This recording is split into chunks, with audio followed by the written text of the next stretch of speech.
Hello everyone, and welcome back to a new video.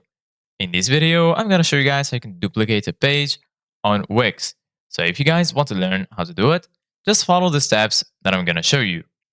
As you can see guys, I am right now on Wix.com, and this is how the homepage looks like.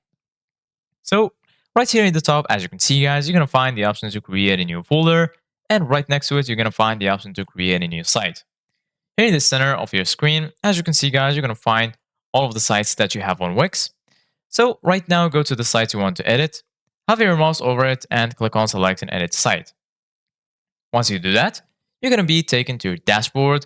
So once here in the dashboard, just go to the left side of your screen, and then you're going to find all of these sections. So right here, you're going to find setup, home, getting paid, sales, catalog, and so on. So right now, go to the bottom and click on edit site. And then once you do that, you're going to be taken to this tab right here. So just wait for the page to load. This is basically going to be the Wix website editor. So as you can see, guys, it's preparing. And as you can see, guys, once loaded, this is how it will look like. So if you go here to the left, as you can see, guys, you're going to find all of the tools that will help you to customize and design your site.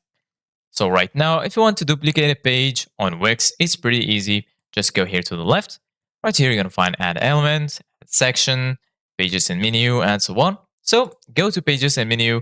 And then here, you're going to find all of the menus. Here, you're going to find site menu, sign up and login, and so on. So go ahead and click on site menu and then go to the page you want to duplicate. Once you do that, click on the three dots here right next to the page name. And then here you're going to find rename, duplicate, hide from menu, and delete. So if you click on duplicate, as you can see, guys, it's going to be duplicated right here. Choose a name for it and click on done. Thank you guys for watching. See you guys in the next video.